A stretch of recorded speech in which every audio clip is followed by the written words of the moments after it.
Once upon a time,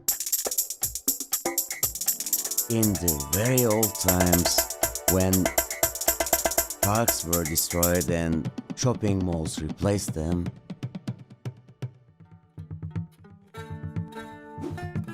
lived a young girl by the name of Ada. In the doldrums, she lived in concrete buildings, craving for nature, flowers, birds, and fish all the time.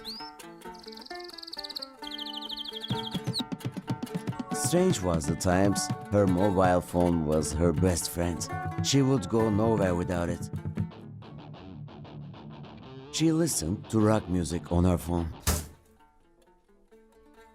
while her mother neither listened to music nor went to park. She was obsessed with shopping.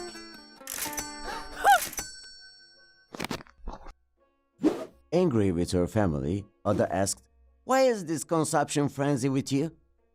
Angry with her, the family said, "Don't wear this t-shirt. Don't listen to that music."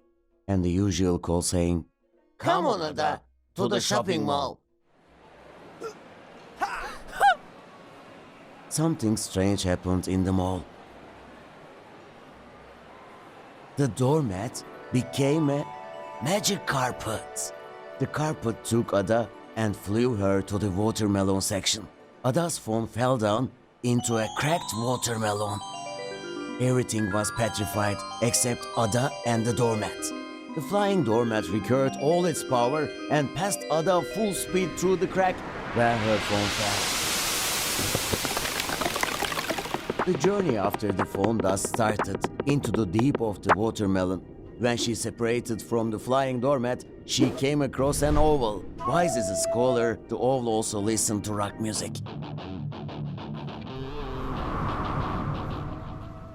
They flew together to a city made of paper. Clairvoyant and wise, the owl put a parachute at the back of Ada and put a screwdriver in her hand, dropped her from the sky to the ground. Ada landed on all fours like a cat. But what a city this was! The city of people with cats hat. Frightened, she asked the first cat she met, "Have you seen my phone?" "Your phone? I have lost my wife and children. I am looking for them. They took them to a shelter without me knowing. And you ask about your phone. What will you do with your phone? While you can talk face to face?" Ada was embarrassed. She said, "Let's look for them together." They went on and on. They passed so many cities ruined at war. They were starving when they walked into a restaurant with an entrance looking like a circus tent. "Liver burger," ordered the father cat.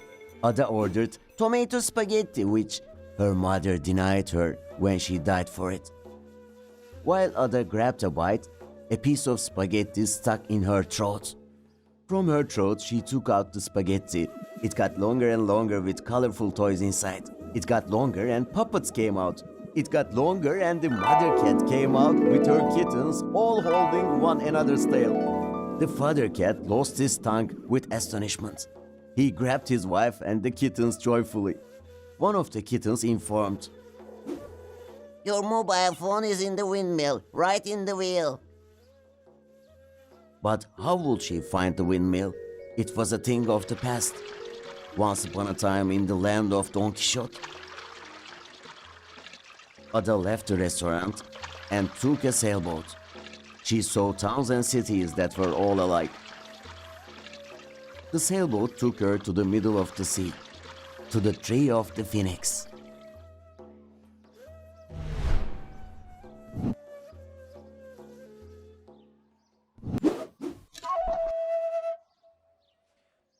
The phoenix said, "I was already waiting for a friend to play games with. Let's play Mangala." Mangala is a Turkish mind game and Ada was master of it. The pieces were over, the game was over, and Ada was happy. The phoenix said, "Congratulations, you have won the game and I'm giving you my wings."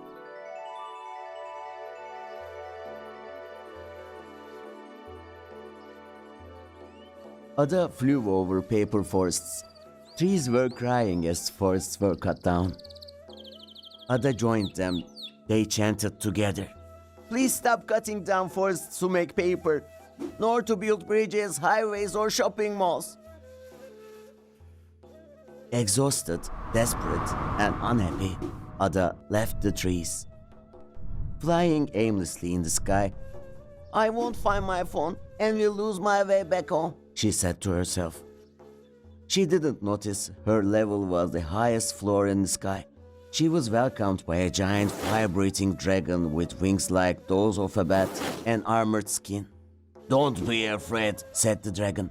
"In the East, they say dragon brings good luck. One of the 12 signs is dragon in China. Maybe it's your sign. Actually, I should be living in the cave underground. But ever since nuclear tests were made underground, I escape up to the sky. You should go deep into the earth, into the cave I lived before, to find the windmill. Take my skin. You might need it for the end of your story."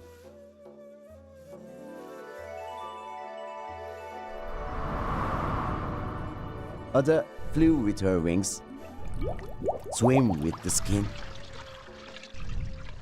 and reached the cave that the dragon told her about. She found the windmill which stood still. All of a sudden, Ada understood everything. "This windmill is a different one. It grinds time. When my phone was stuck in the wheel, the mill stopped, and the time stopped with it. Year, month, day, hour, minute, second, none of these will exist from now on. The only way back home is me getting the phone from the mill."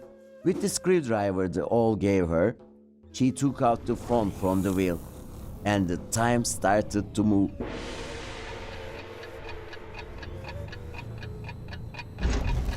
The door of the watermelon was opened. Ada did the thing to do before going out. She threw the phone into the deep of the watermelon. She said, "It had better stay there.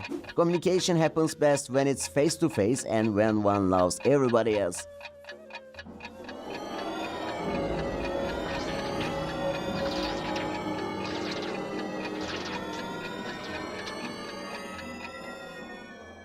When she opened her eyes, she did not have her phone in her hands. That's how she finished this joyful journey. Her mother called out to her, "Ada, are you okay?" Ada looked at her mother with a comforting smile.